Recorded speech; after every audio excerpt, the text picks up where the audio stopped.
Ok, qué bueno, gracias Ruth por confirmar. Entonces, la clase de hoy vamos a ver la gestión de recursos humanos y servicio civil. Durante el desarrollo del curso hemos ido estudiando, hemos ido compartiendo nociones sobre diversos sistemas administrativos que, hola Jesús, ¿cómo estás? Que son de sumo interés para conocer cómo funciona la gestión pública en nuestro país. Les he repetido siempre que cada uno de esos sistemas administrativos se complementan entre sí, tienen relación entre sí, ¿no? Y funcionan como parte de un mismo cuerpo, ¿verdad? Cada uno con una especialidad, con un tenor y con una normativa diferente y particular. Yo creo que hasta ahí estamos claros. Entonces, el día de hoy vamos a conocer un sistema administrativo que también tiene su complejidad y su particularidad, que es el sistema administrativo de gestión de recursos humanos y servicio civil. Por ejemplo, la clase pasada, el día miércoles, estuvimos estudiando el sistema de abastecimiento, ¿verdad? Aquellos procesos para poder suministrar bienes, servicios y obras a las entidades, a las instituciones. Cuando hablamos de recursos humanos, podríamos decir que estamos hablando del recurso más importante que permite el funcionamiento de las entidades públicas, ¿verdad? Entonces, ¿por qué creen ustedes que es importante saber la forma en cómo se organizan, se estructuran los recursos humanos en las instituciones? O en todo caso, ¿por qué son importantes los recursos humanos en las instituciones públicas de nuestro país? A ver, compartamos un poco algunas ideas, alumnos, en el chat para ir leyéndola.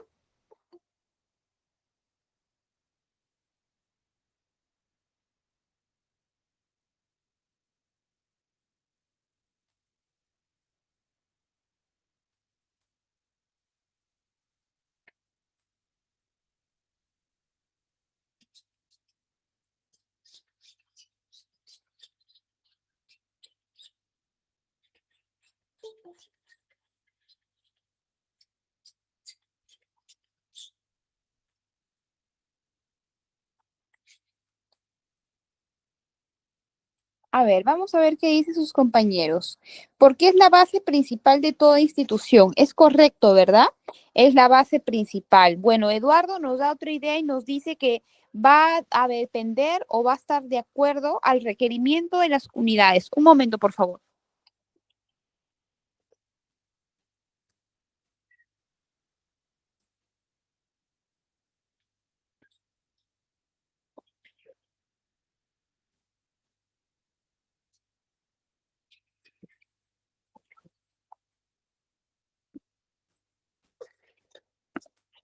Ok, ahora sí, Eduardo nos da otra idea y nos dice que los recursos humanos, de acuerdo a los requerimientos de las unidades. Correcto, ¿verdad? Evidentemente, dentro de cualquier entidad o institución pública existe un organigrama. ¿Qué nos permite el organigrama? ¿Qué función cumple el organigrama dentro de una institución? Alumnos, ¿qué función cumple un organigrama dentro de una institución pública, ¿no? En este caso. Un organigrama generará un orden, te brindará una estructura, te brindará jerarquías. ¿Qué opinamos? Correcto, Jesús. Es una estructura, ¿verdad? Cuando tú tienes una institución pública, es importante, correcto, que conozcas, si tú de repente vas a ingresar a trabajar a una institución pública, tú necesitas conocer la manera en cómo se organiza, se estructura y qué jerarquías existen en esa institución pública. Para eso no tienes que hacer gran cosa, ¿verdad? Lo que tienes que hacer es revisar cuál es el organigrama de esa institución, cómo está estructurado esa institución. Por ejemplo, si tú trabajas en el Ministerio de Agricultura, ¿cómo está estructurado el Ministerio de Agricultura? Bueno, el Ministerio de Agricultura tiene viceministerios, tiene direcciones, tiene jefaturas, ¿verdad? Y es importante que sepamos cómo se maneja. Ahora, cada dependencia, cada área dentro de una institución cumple un rol específico y por ende el requerimiento de personal varía. ¿no? No es lo mismo hablar de un área, no lo sé, de logística frente a un área como una dirección ejecutiva, ¿no? O como o un viceministerio, ¿verdad? Entonces, cada órgano tiene una función, ¿no? Un requerimiento de personal particular, y también podríamos decir que en cada órgano y en cada jefatura encontramos una diferente y variada diversidad de recurso humano, porque si bien es cierto, sabemos que todos aquellos, y me incluyo, que trabajamos en la gestión pública, ¿verdad? Somos parte del sistema administrativo de recursos humanos. Hasta ahí lo tenemos claro. Pero también tenemos que saber y entender que no todos los servidores, no todos los que trabajamos o prestamos servicios al Estado, estamos en las mismas condiciones laborales. No es así. Podemos ser servidores, podemos ser compañeros, ¿verdad? Pero cada uno ingresa al Estado, ingresa a la carrera pública bajo condiciones, bajo un régimen laboral, bajo un plazo diferente. Entonces, es importante que conozcamos cuáles son esas diversidades, esas particularidades que nos van a permitir entender cómo funciona un sistema que a simple vista o de repente a criterio de algunos podría parecer simple, pero que resulta complejo, ¿no? Que resulta complejo incluso para las propias oficinas de recursos humanos de las instituciones públicas, ¿no?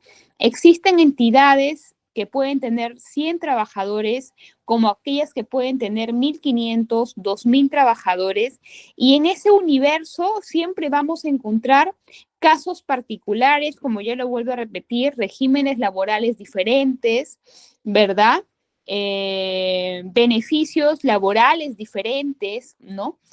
Organigramas diferentes, evidentemente. Entonces, eso es un poquito de lo que vamos a conocer el día de hoy. A ver, vamos a iniciar. Algunas ideas, algunos conceptos generales sobre el sistema administrativo de recursos humanos, algo que ya lo sabemos, que es uno de los 11 sistemas administrativos del Estado. ¿Qué comprende el sistema administrativo de recursos humanos? Comprende normas, ¿verdad? Principios, recursos, procedimientos que se utilizan en el sector público en el área específica de la gestión de recursos humanos. Y algunos de ustedes me dirán, pero licenciada, ¿por qué se llama Sistema Administrativo de Recursos Humanos y Servicio Civil? Les comento algunas cositas para que podamos entender un poquito por qué incluimos ese segundo concepto en la sesión de hoy día. En el Estado, en las instituciones públicas, en el año 2013 se promulga una ley, la famosa, conocida, criticada, cuestionada Ley del Servicio Civil. Entonces, antes de la promulgación de esa ley, en el Estado se genera un debate, ¿no? Se genera un debate porque se dice, tenemos una gran cantidad de servidores públicos.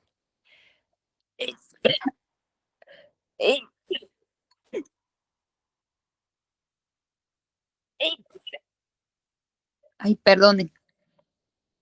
Estaba en que tenemos una gran cantidad de servidores públicos.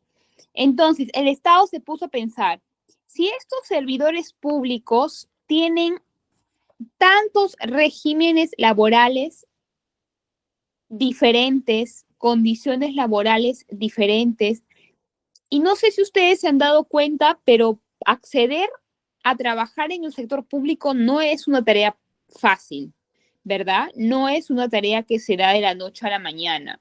No solamente ingresar, mantenerse trabajando en el sector público es una tarea difícil. Pero ¿qué pasa o qué ha pasado hasta hace unos años, ¿no?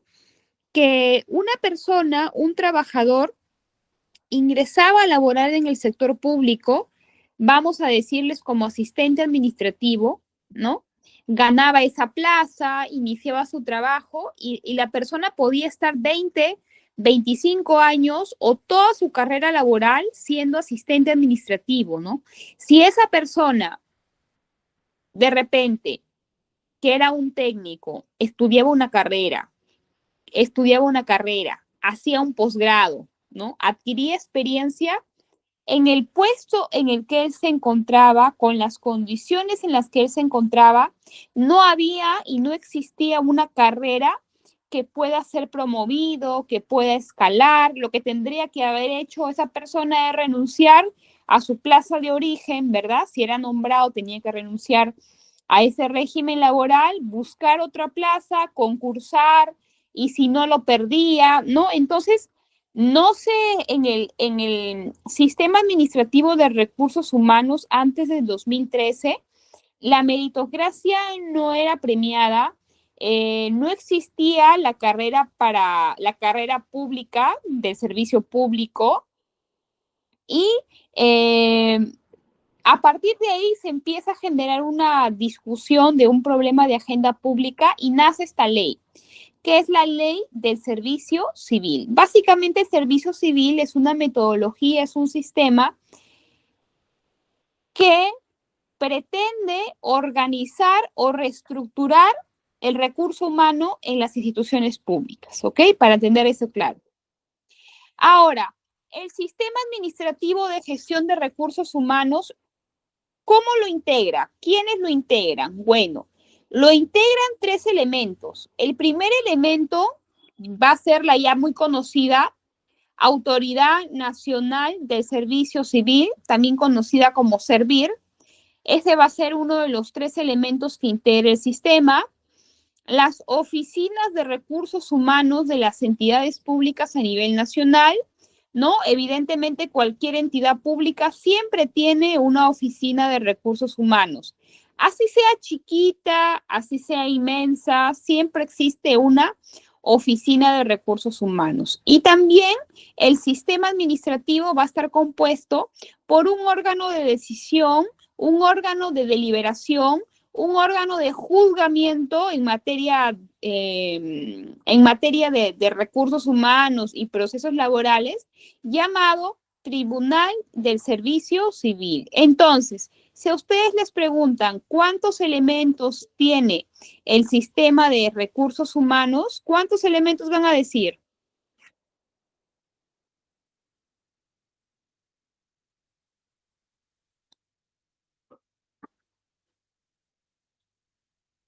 ¿Cuántos alumnos? Tres, ¿verdad?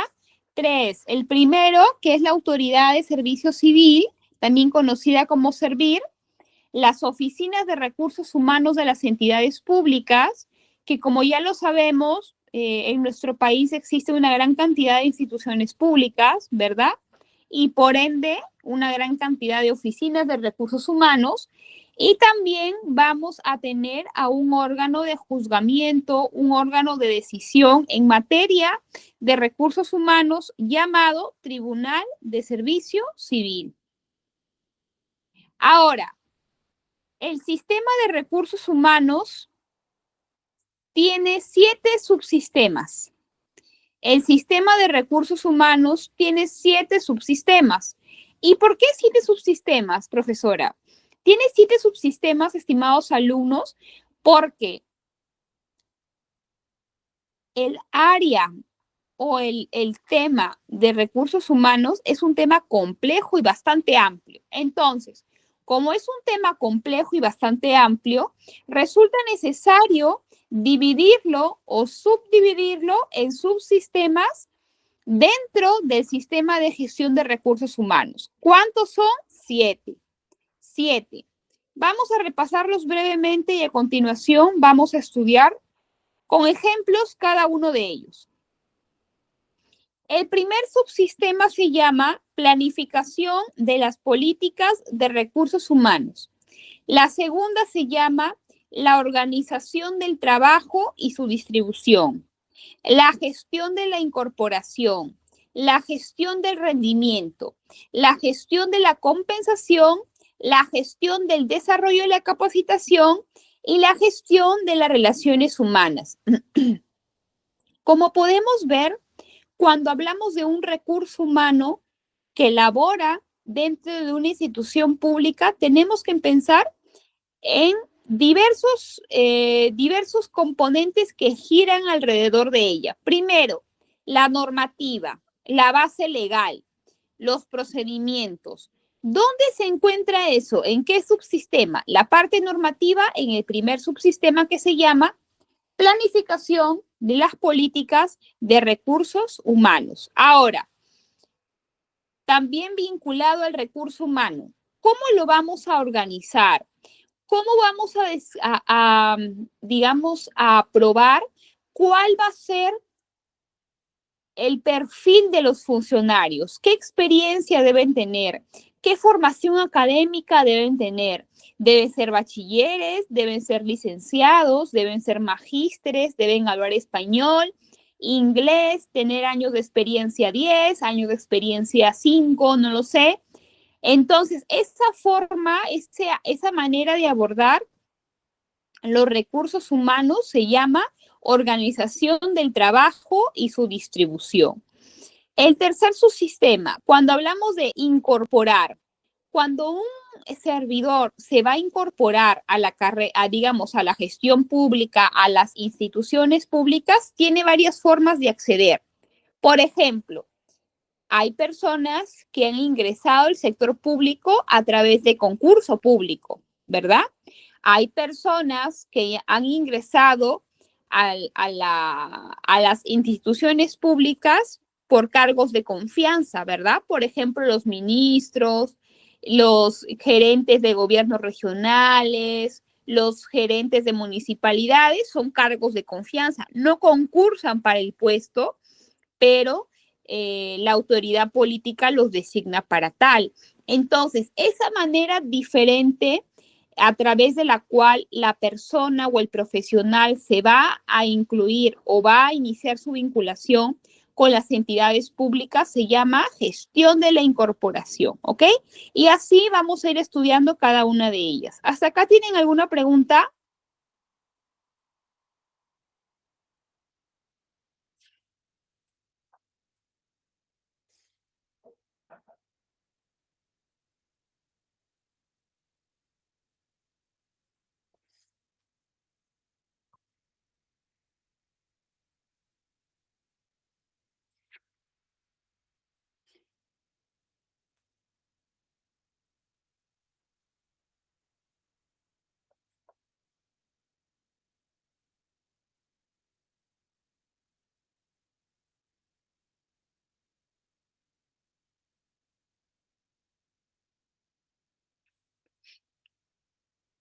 Ya, vamos a repetir los tres elementos. Los tres elementos, Jesús, son la Autoridad Nacional de Servicio Civil, que se llama Servir, que más tardecito vamos a ver algunas funciones de Servir, las oficinas de recursos humanos de las entidades públicas, de todas las entidades públicas, y el Tribunal del Servicio Civil, que es una autoridad que juzga o emite pronunciamientos respecto a casos, ¿no? Respecto a casos que se ven en materia de recursos humanos. Ahora, como lo indiqué, ¿cuántos subsistemas existen dentro del sistema de recursos humanos? Existen 7 subsistemas. ¿Cómo se llama el primer subsistema? Planificación de políticas de recursos humanos. En pocas palabras, en este primer subsistema es meramente normativo. Este subsistema se va a encargar de elaborar directivas, políticas, lineamientos vinculados a temas de recursos humanos, ¿verdad? ¿Cómo lo va a hacer? Bueno, realizando, como ya le expliqué, políticas, procedimientos, ¿verdad? Entonces, debe quedarnos en nuestra mente que el primer subsistema de planificación de políticas cumple un rol, cumple un papel estrictamente normativo. ¿Por qué normativo? Porque se va a encargar de llevar, sacar adelante las políticas, directivas y lineamientos en materia de recursos humanos en las instituciones públicas. Ahora, el segundo subsistema. Cuando, por ejemplo, nosotros pensamos en el organigrama de una institución, sabemos que existen jefaturas, direcciones, viceministerios, etcétera, etcétera, ¿verdad? Ahora, cuando pensamos en uno de ellos, ¿no? Cuando pensamos en uno de ellos, siempre viene a nuestra mente que todo equipo necesita profesionales con ciertas características, ¿no? Por ejemplo, si hablamos de la oficina de contabilidad, evidentemente los profesionales que van a trabajar como analistas, como supervisores, como jefe del área de contabilidad, tiene que tener un perfil específico, ¿no? En el caso del jefe de contabilidad, es un decir, ¿no? Porque eso varía de entidad a entidad. Seguramente va a ser un contador público colegiado con maestría en gestión pública, ¿no? De repente con unos 10 años de experiencia y 5 años de experiencia como jefe o teniendo algún cargo de dirección dentro del área de contabilidad, ¿verdad? Entonces, ese trabajo, ese ejercicio que estamos realizando el día de hoy, también es un ejercicio que realizan las entidades para definir cómo, cuántos y qué perfil tienen que tener los funcionarios o los servidores de tal estructura, de tal oficina, de tal jefatura. ¿Ok? ¿Cómo se le llama a ese proceso? Se le llama diseñar los puestos, diseñar los puestos. ¿Cómo se diseñan los puestos en las entidades públicas? A través de un documento que se llama Manual de Perfiles de Puesto. El Manual de Perfiles de Puestos es un documento que contiene de manera estructurada, de manera detallada, los perfiles de los puestos de una entidad. Vamos a ver un ejemplo, ¿ok? Vamos a ver un ejemplo. Ojalá que se abra, ya, sí se abrió.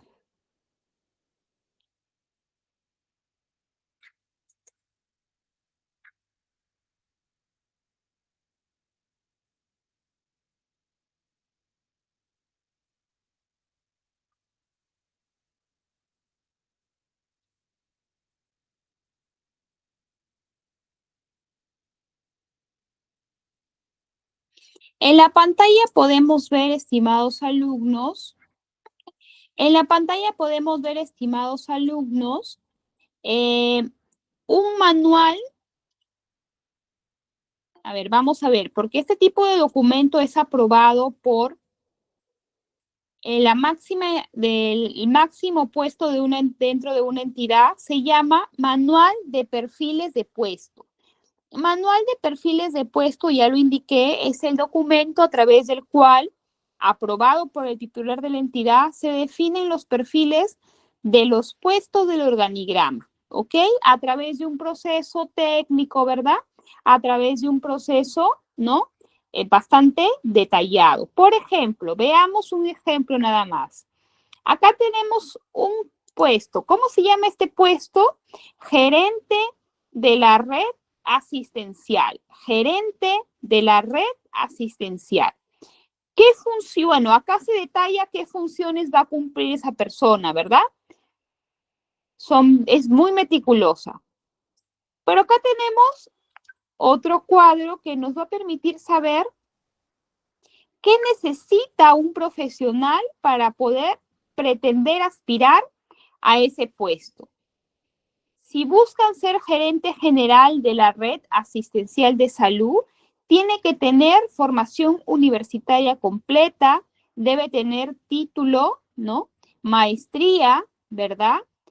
Ahora, no cualquier título profesional, puede ser título profesional como médico cirujano, médico dentista o químico farmacéutico, tiene que tener colegiatura y habilitación profesional, experiencia. A ver, vamos a ver qué nos dice la experiencia. experiencia de 6 años y experiencia de 3 años en la función y en la materia y de 1 año en puestos o cargos de especialistas, coordinadores, etcétera, ¿no? Entonces, como ustedes podrán ver que este es un ejemplo de manual de perfiles de puesto, acá se encuentra, ¿no? El perfil de los puestos de diversos cargos como gerente general, director de centro médico, entre otros. ¿Hasta acá alguna pregunta? ¿Todo claro? Uy, o alguna pregunta. Pues perdón.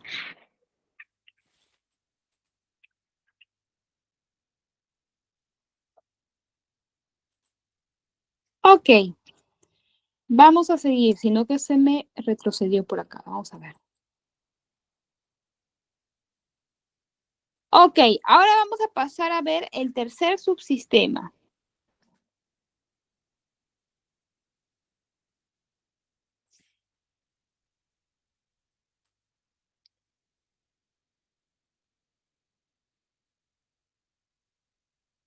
¿Cómo se llama el tercer subsistema, queridos alumnos? Se llama gestión. Uy, ay, no sé por qué sé.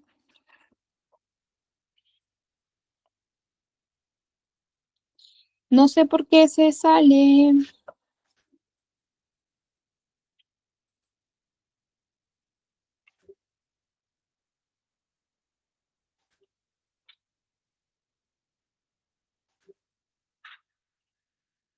Ya, entonces, la gestión del empleo les decía, ¿no?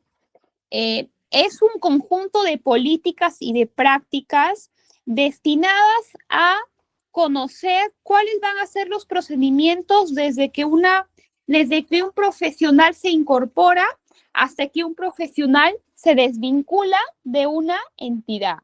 ¿De qué formas un profesional puede desvincularse de su puesto en el sector público? ¿Alguien conoce algunas formas?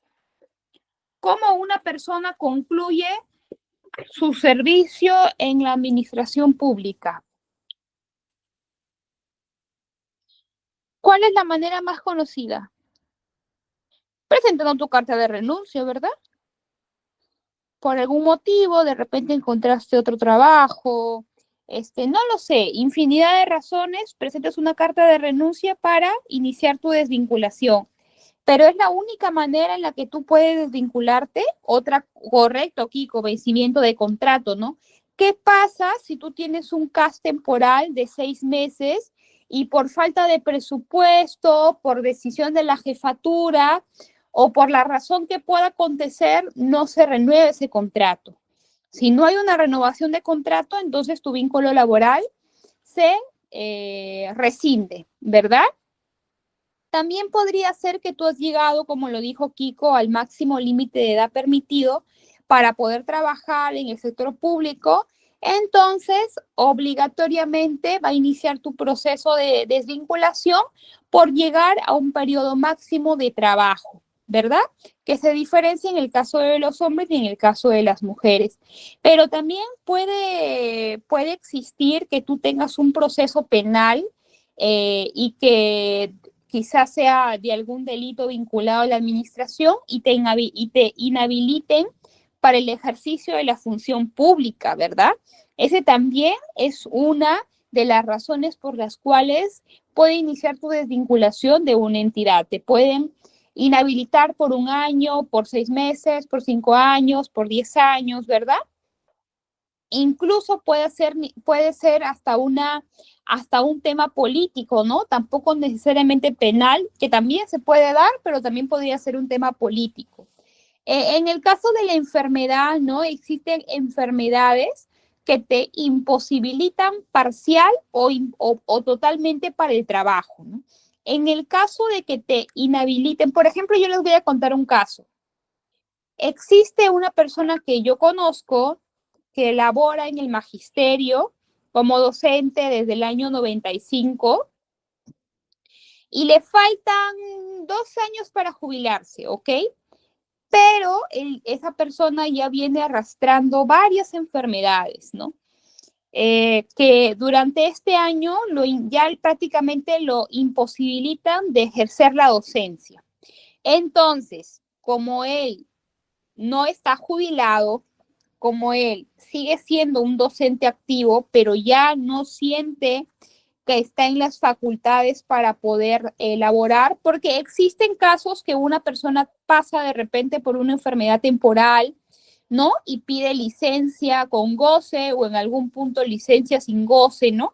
Pero en el Estado hay plazos, hay acumulaciones, ¿no? Durante un año tú no puedes pedir o no puedes presentar cierto número de días de licencia, ¿no? Entonces se complica cuando tu situación es permanente. En ese caso, lo que ha hecho esta persona es pedir su cese voluntario del magisterio para que se inicie la desvinculación correspondiente, ¿no? Y él ya pues pueda descansar, ¿no? O en este caso pueda hacer uso de su derecho para, por ejemplo, en el caso de la SP, ¿no? Pedir un seguro de invalidez porque él no puede ejercer el trabajo por alguna incapacidad producto de una enfermedad. Entonces, estos son algunos ejemplos que aplican en el caso del tercer subsistema, gestión del empleo. Ahora, cuando hablamos de gestión del rendimiento, suele ser un ítem o suele ser un tema bastante cuestionado por en algún momento los servidores, ¿no? Porque a algunos no les gustan que los evalúen, ¿no? ¿Qué pasa con los servidores nombrados? No con todos, pero de repente con algunos, ¿no? ¿Qué es lo que se suele comentar de aquellas personas que tienen un estatus de nombrado dentro de una entidad?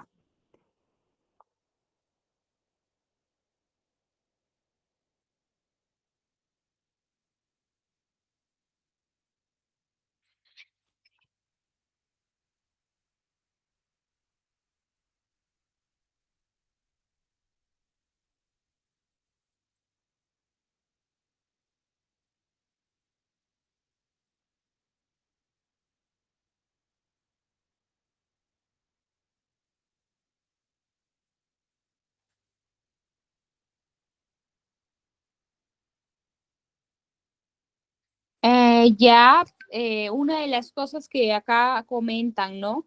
Que se puede sentir que de repente hay una disminución o una falta de compromiso de esas personas con el pasar de los años, ¿no? O esas personas, por ejemplo, puntualmente, ¿no? Incluso si pueden antes, se retiran antes, ¿no? Son personas que cumplen lo estrictamente necesario y de repente ya no van más allá, que no son personas colaborativas, que son personas que no atienden bien a los usuarios. Bueno, no digo que sean todos, no, no es cierto, porque también yo he conocido a servidores nombrados muy comprometidos, pero existen varios casos en realidad que nos pueden servir para ejemplificar que efectivamente, estimados alumnos, en el caso cuando los servidores, por ejemplo, tienen un régimen laboral que les da una estabilidad en el tiempo, se suele generar estas situaciones, ¿no? Estas dificultades o capacidades que se tienen que enfatizar. En ese sentido es que nace un poco la idea de poder implementar de manera no permanente, sino cada cierto periodo de tiempo, ciertas estrategias que permitan medir el desempeño y el rendimiento de los servidores, ¿no? Por ejemplo, no sé si ustedes saben, pero el Ministerio Público tiene una oficina de productividad, ¿no? Entonces, esa oficina se encarga, por ejemplo, de ver cuál es la productividad fiscal del despacho, ¿no? Cuántos casos acusó, cuántos casos se condenaron, cuántos casos prescribieron, cuántos casos se archivaron, ¿no?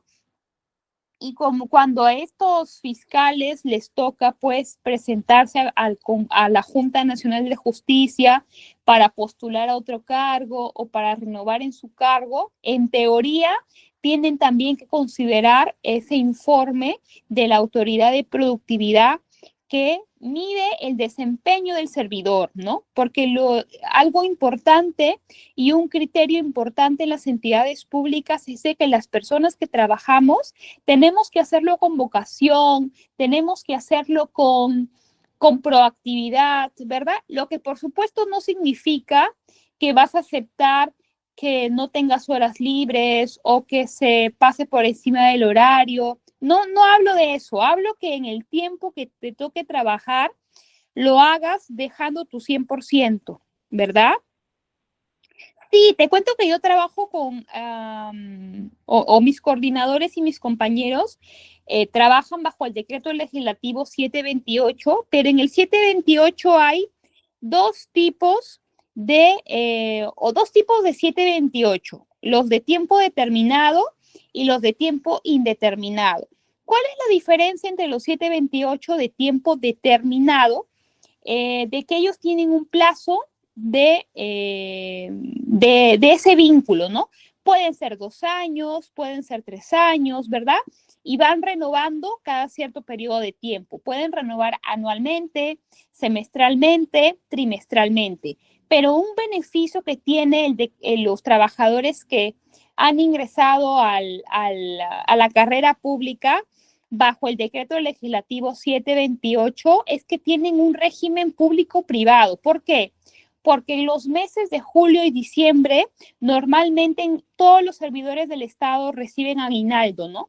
Que es un monto fijo que suele ser 300 soles por concepto de fiestas patrias, por concepto de Navidad, ¿verdad? Pero los funcionarios que están bajo los alcances del decreto legislativo 728 reciben un sueldo íntegro, ¿no? Reciben un sueldo íntegro adicional en julio y diciembre. Entonces, tienen algunos beneficios diferentes al de otro régimen y normalmente es utilizado para darle estabilidad al funcionario, pero también para ir midiendo su desempeño, su productividad y en base a ello tomar decisiones respecto de su permanencia o su cese en el cargo. Claro, correcto. Sí, exactamente, como lo vuelvo a repetir, la gratificación no reciben 300 soles como reciben normalmente todos los funcionarios, sino reciben un sueldo adicional completo, en diciembre como en julio.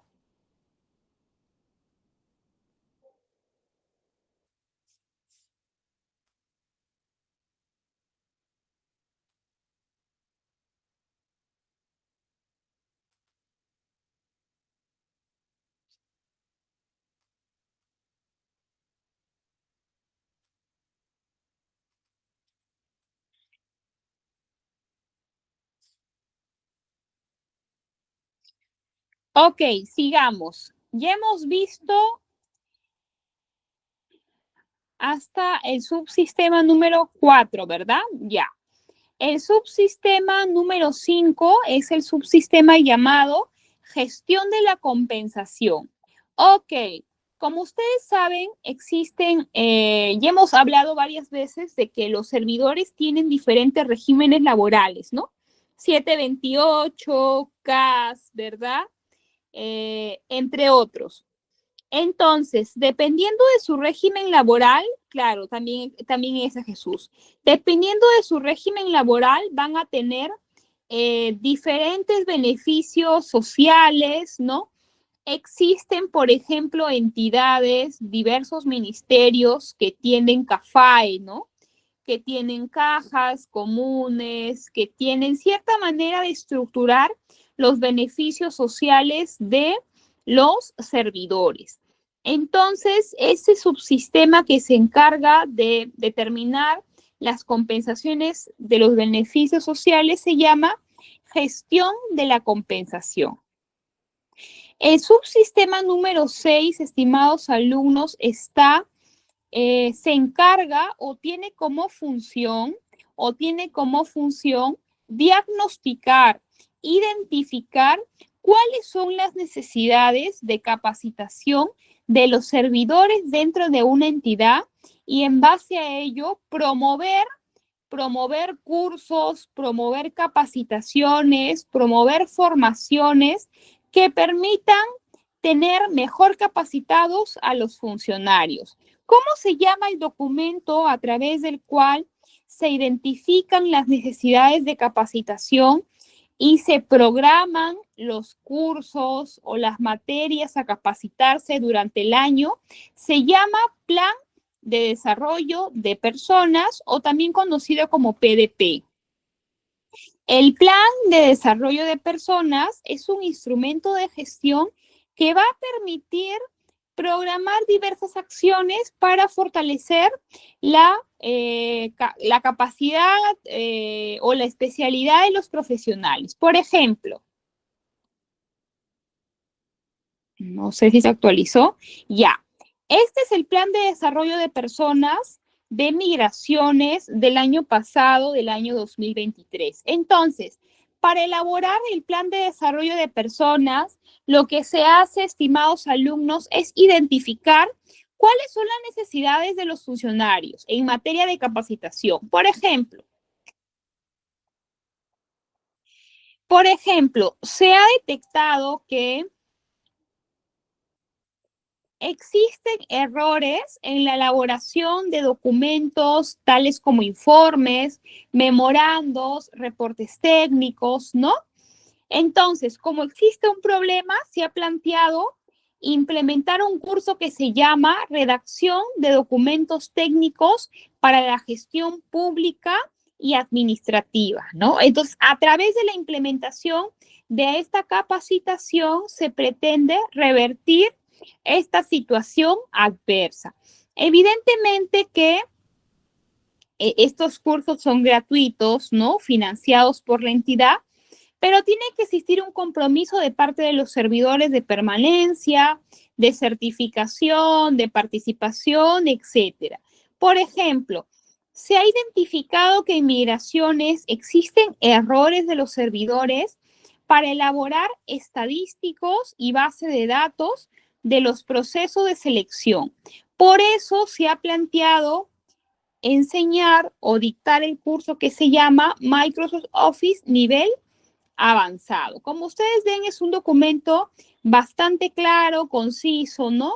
A través del cual se fomenta la capacitación permanente de los servidores de las instituciones públicas.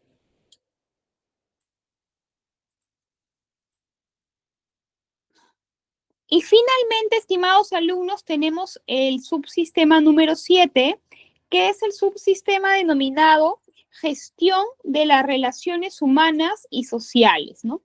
Este subsistema lo que va a hacer, va a trabajar las relaciones laborales e individuales y colectivas de los servidores. Ustedes saben que las entidades públicas existen comités, por ejemplo, comités de gestión de riesgo de desastre, comité contra el acoso sexual. Existen diversas formas en cómo se han organizado para poder atender diversos ítems, ¿no? Que están vinculadas con la integridad, con la satisfacción, con el clima laboral dentro de las entidades públicas. Normalmente las entidades realizan eventos de confraternidad, ¿no? Cada cierto periodo de tiempo o una vez al año, ¿no? Para garantizar la buena convivencia y las buenas prácticas dentro del entorno laboral. ¿Hasta acá alguna pregunta, estimados?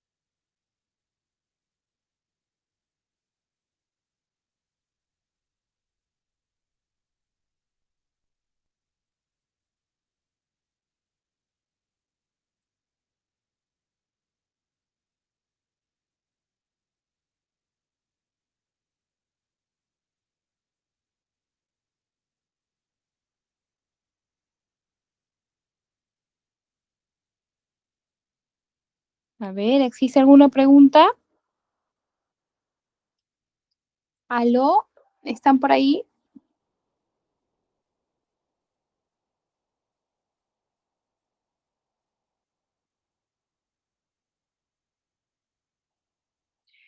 Ok. Ok, estimados alumnos, sigamos. Entonces, veamos algunas y repasemos algunas funciones de servir. ¿Qué es servir? Servir es la autoridad nacional del servicio civil. Entonces, ¿qué funciones cumple servir en nuestro país? Servir ejerce la máxima autoridad técnico-normativa del sistema de gestión de recursos humanos, dicta normas técnicas, capacita a las oficinas de recursos humanos, ¿no?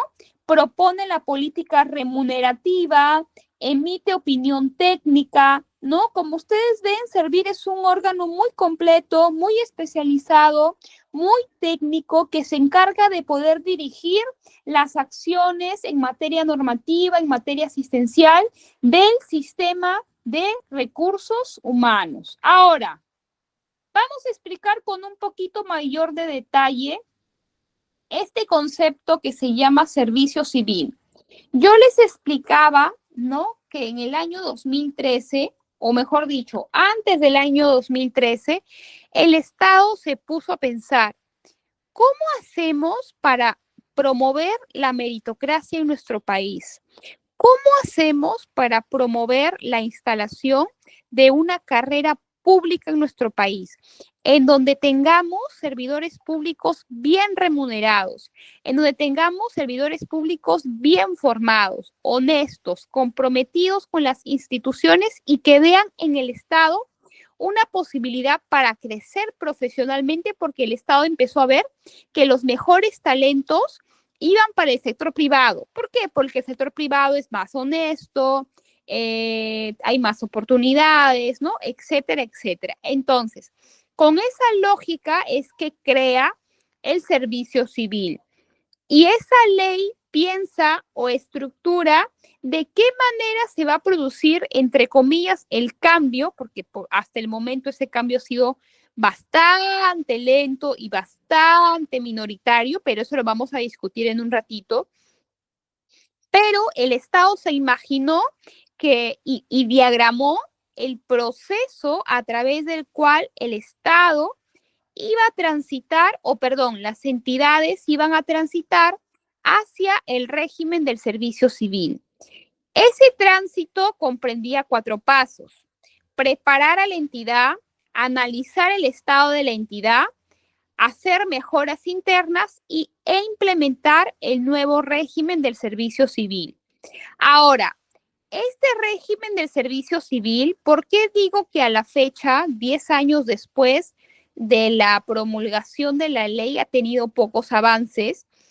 Porque la cantidad de servidores que han decidido transitar hacia el régimen del servicio civil es muy poquito. Primero, porque no se obligó a transitar, se dio la opción de elegir, la opción de determinar si realmente una entidad quería transitar hacia el régimen del servicio civil. Entonces, en su momento existió mucha incredulidad, mucha falta de confianza en esa ley, porque muchos de los servidores pensaron que iban a ser despedidos, que iban a perder su trabajo, que iban a ser reemplazados por personas con mejor formación académica, ¿no? Entonces, esa ha sido una de las razones, entre muchas otras, que ha ocasionado que actualmente muy pocos servidores y muy pocas entidades hayan transitado hacia el régimen del servicio civil en nuestro país. Eh, Cuando hablábamos de los elementos que componen el sistema de gestión de recursos humanos, mencionábamos servir, pero en este caso el Tribunal del Servicio Civil. Este tribunal, que lo conforma un presidente y varios vocales, tiene como función resolver controversias que se susciten al interior del sistema, y el tribunal constituye una última instancia administrativa. Seguramente ustedes conocen casos de aquellas personas que se sintieron vulneradas porque de repente fueron despedidos de forma arbitraria, ¿no? O de repente aquellas personas que denunciaron a la propia institución las famosas reposiciones laborales, ¿no? ¿Quién no conoce a un trabajador del sector público repuesto judicialmente?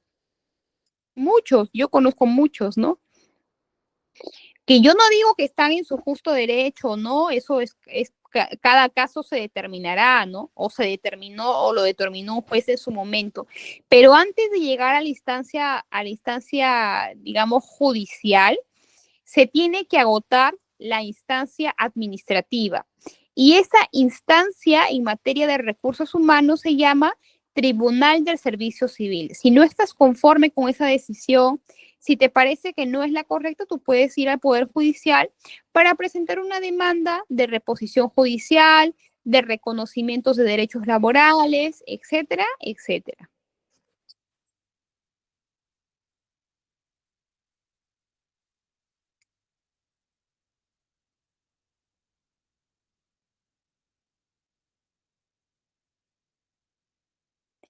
Ok, vamos a seguir. Ahora, el servicio civil tiene principios, ¿no? En este objetivo, digamos, de,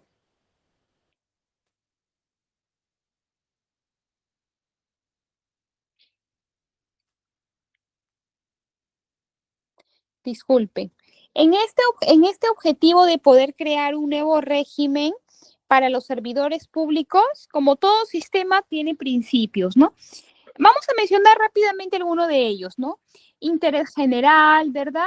Igualdad de oportunidades, el tema de la meritocracia, la provisión presupuestaria, ¿no? Que cada plaza tiene que tener un respaldo presupuestal, un respaldo económico, la transparencia, la rendición de cuentas, ¿no? Pero no quisiera enfocarme hoy día en esta PPT. Vamos más bien a aprovechar a los minutos que nos quedan para hablar un poco de la clasificación de los funcionarios públicos en nuestro país. Vamos a repasarlo aquí. Funcionario público. Existen funcionarios públicos que son de elección popular, directa y universal. El presidente de la República lo elegimos a través de un concurso de méritos, ojalá fuera así, ¿no? Aunque también, no sé, yo creo que por un lado o por el otro, siempre tenemos el mismo resultado. Pero el presidente de la República, a los congresistas de la República, a los gobernadores regionales, a los alcaldes, los elegimos mediante un proceso democrático de elecciones, ¿verdad? Y las personas que ganan esos puestos automáticamente se convierten en funcionarios públicos, pero funcionarios públicos elegidos por voto popular. Otros ejemplos de funcionarios, ¿a quiénes más elegimos en elecciones democráticas? ¿A qué otros funcionarios elegimos?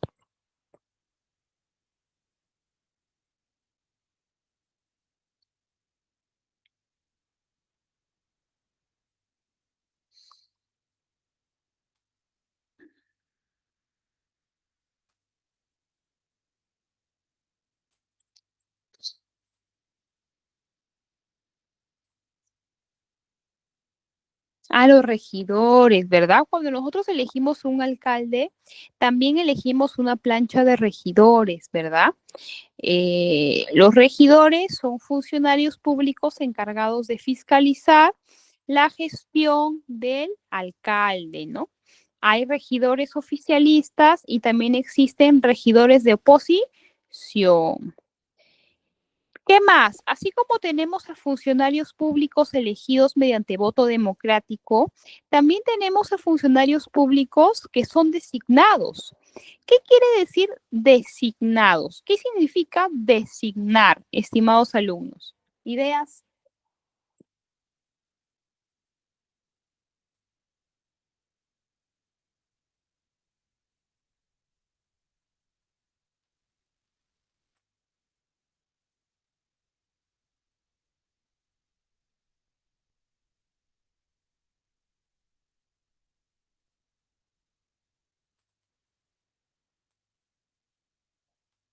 A ver, ideas. ¿Qué significa designar? No los elige el pueblo, correcto, una idea.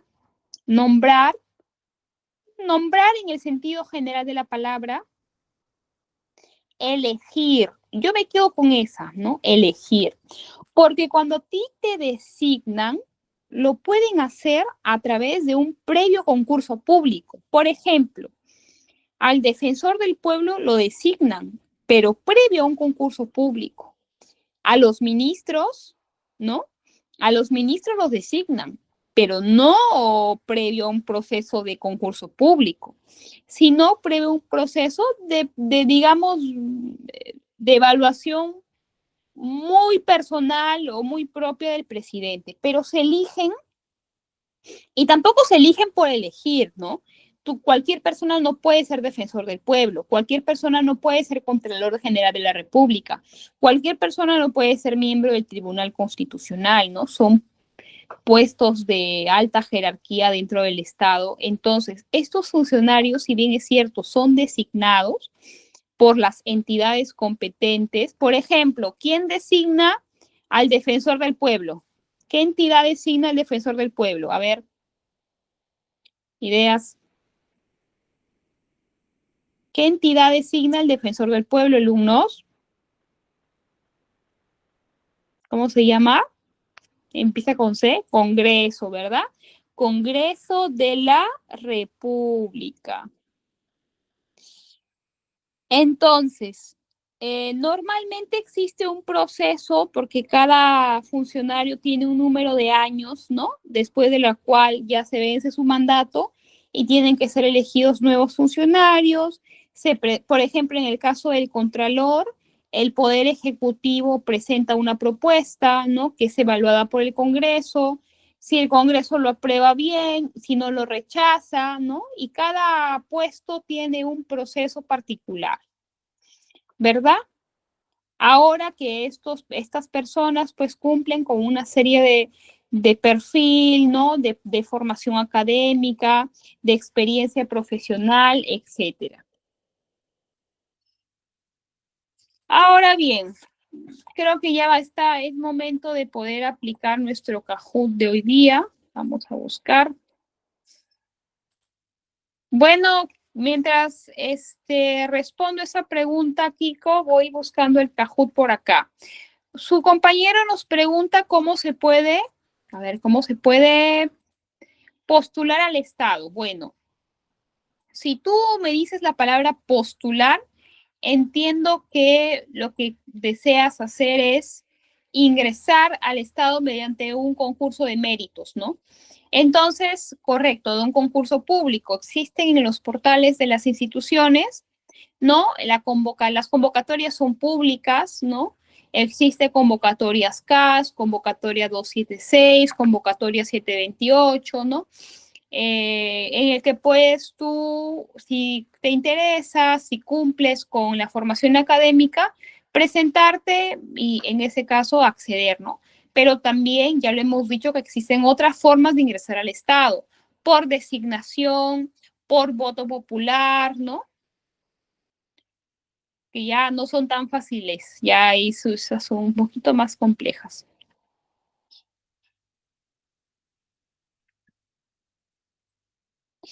Bueno, ahora sí, va enero bueno. Examen 6. Vamos a ver. Ya, les voy a pasar el link como siempre para que lo puedan aperturar. Ay, ay, ay.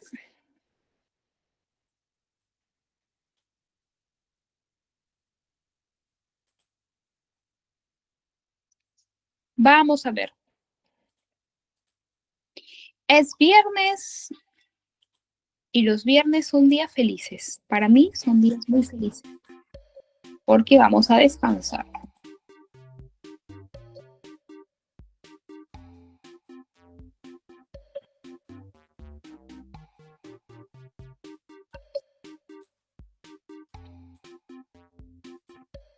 Bueno, los espero unos minutos para poder iniciar.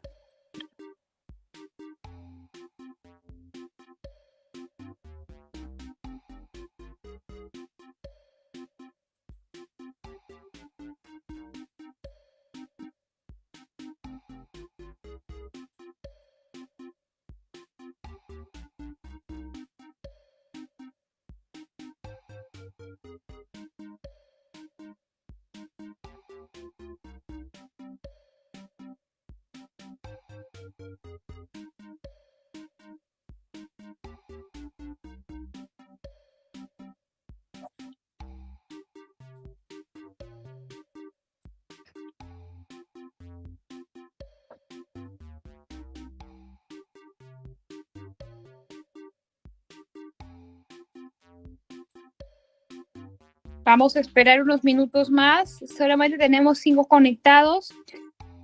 A ver, algunos alumnos más, por favor. Ángel, Jesús, Ruth, Aurora, Juler y Sergio David. ¿Quién más?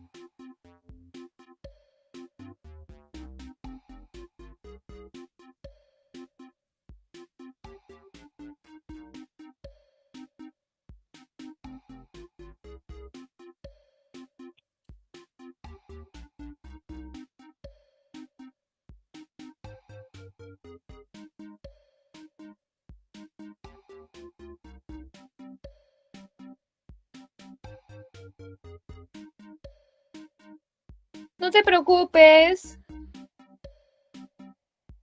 Ok, empezamos.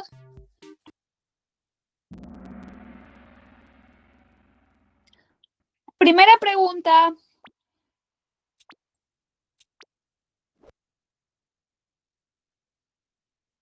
¿El sistema de recursos humanos es un sistema funcional? ¿Verdadero o falso?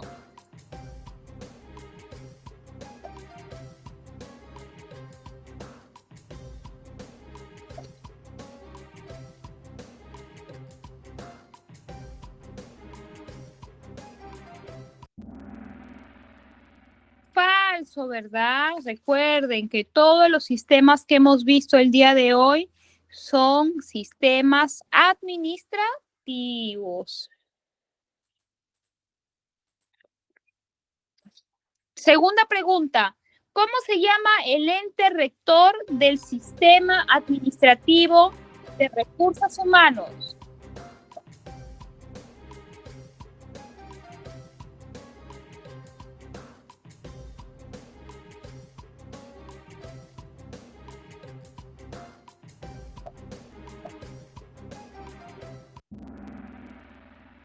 Servir, excelente, muy bien.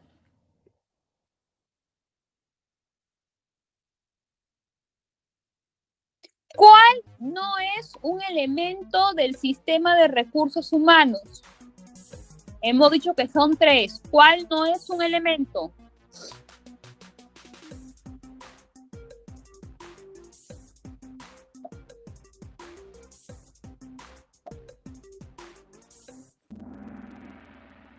Correcto, la ley de servicio civil. Servir sí es un elemento, no nos olvidemos de eso. Los subsistemas que componen el sistema son 7.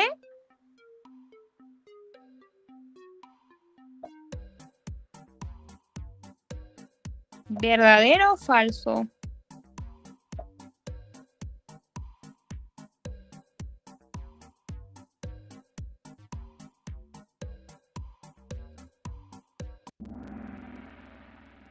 Verdadero, excelente, chicos. Sigamos. ¿Cómo se llama el documento normativo que contiene de forma detallada los perfiles de puestos de una entidad?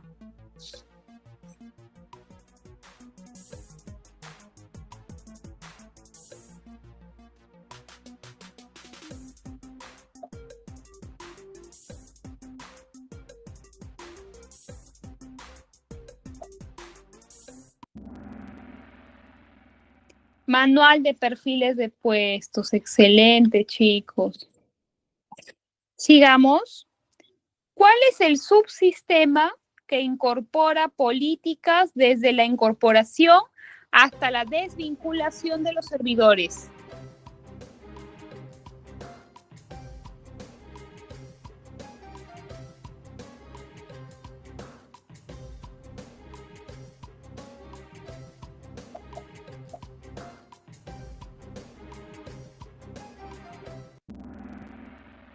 La gestión del empleo, ¿verdad? Excelente, muy bien.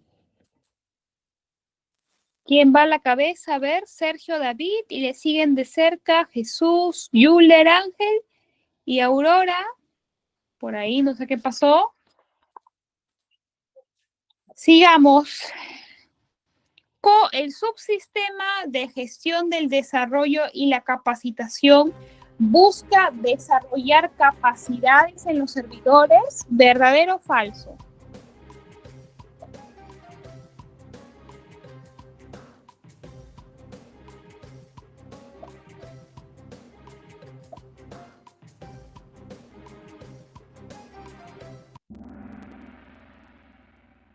Verdadero, excelente.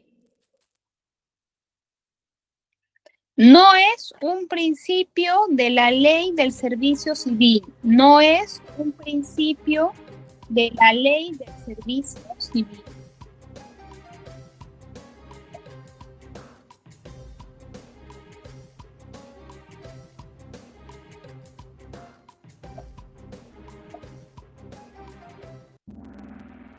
La especialización, excelente, ¿no? No es un principio de la ley del servicio civil. Vamos a ver el podio. ¿Cómo quedó el podio, estimados?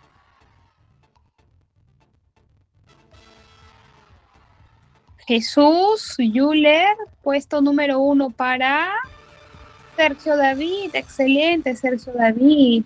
Ángel y Aurora, también muy buen trabajo, y para todos los que se conectaron, un gran trabajo el desarrollado el día de hoy. Muy bien, excelente.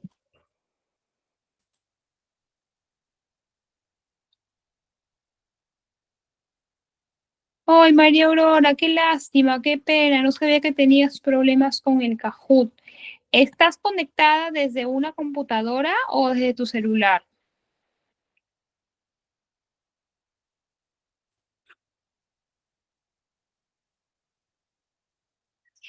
Puede ser que sea por el tema de tu celular, porque a veces dependiendo del tipo de Android que tenga tu celular o el modelo o por mil factores, normalmente funciona mejor en una laptop, pero ojalá que en el futuro puedas tener.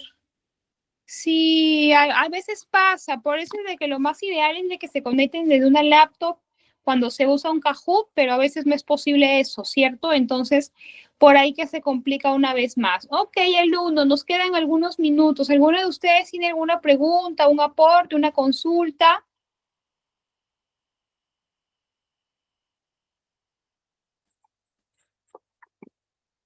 ¿Alguien tiene preguntas, consultas, aportes sobre cualquier curso del tema, sobre este tema que quiera indicar?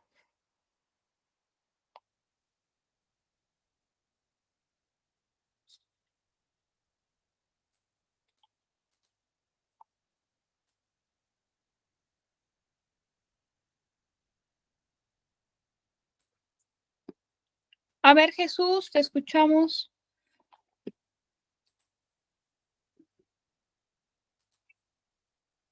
¿Levantaste la mano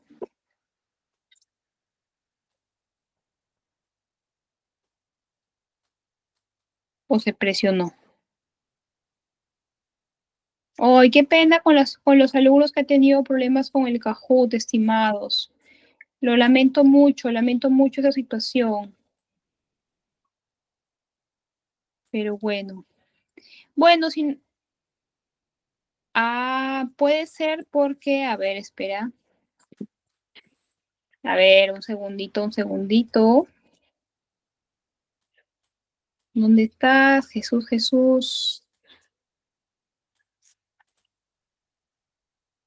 No puedo aperturarte el micrófono. El micrófono se encuentra habilitado, docente. ¿Sí? Yo no lo tengo desactivado. Yo no lo puedo activar desde acá. ¿Tú lo puedes activar? ¿Aló? ¿Aló? Ah, ahora sí, ya. Hola. ¿Aló? Buenas noches. ¿Me escucha? Hola, te escuchamos, sí. Aló, profesora, buenas noches. ¿Me escucha? Sí te escucho, con un poquito de dificultad, pero te escucho, te escuchamos. Sí, doctora, he querido participar así en audio porque a veces escribiendo un poquito que demora, ¿no? Pero decía que que la coordinadora tenía desactivado el micrófono, pero ya felizmente se activó. Quería agradecer por el curso. Bueno, mi nombre es Jesús Elvis, yo soy un servidor público, trabajo en la Corte Superior del Callao, del Poder Judicial, y esto me ha servido bastante porque todo lo que es gestión pública, yo lo veo así continuamente, ¿no? En mi labor, ¿no? Todo lo que es, entonces me está sirviendo mucho para, para aprender y conocer más, ¿no? Eso quería agradecer, ¿no? O sea, compartir mi experiencia, ¿no? De mi labor. Gracias, Jesús. Te agradezco, qué bueno. Gracias por tu comentario. Sí, así es, ¿no? Como yo le dije al inicio de la clase y con eso me despido, ¿no? Existen dos maneras de mirar la gestión pública, ¿no? La primera es desde esta mirada que es desde la parte teórica, desde la parte académica, ¿no? Que es excelente y debe ser siempre casi obligatorio para todos aquellos que trabajamos en el Estado, ¿no? Pero no nos podemos quedar ni con la una ni con la otra. Nunca nos quedemos solamente con la teoría, ni tampoco nunca nos quedemos solamente con la experiencia, ¿no? Tratemos siempre de llevar de la mano ambas, ¿no? De mantenernos actualizados, de mantenernos siempre en la búsqueda de aprender. Y yo creo que esa va a ser la mejor manera de estar orgullosos de la labor que podamos desempeñar en las entidades públicas en las que trabajemos o en las que aspiremos en algún momento a trabajar, ¿no? Así que conmigo ha sido mucho gusto conocerlos, será hasta una próxima oportunidad, espero que haya sido de su agrado y haya estado a la altura de sus expectativas, que tengan un gran fin de semana y ya nos volveremos a encontrar en otra oportunidad. Muchas gracias y buenas noches. Muchas gracias, estimado docente, por la sesión impartida el día de hoy y por la sesión impartida también en nuestras 6 clases, ¿no? Estoy seguro que los participantes van a aprovechar los conocimientos que usted les ha brindado. Estimados participantes, no se retiren de la sala, por favor, porque como les he comentado en un principio,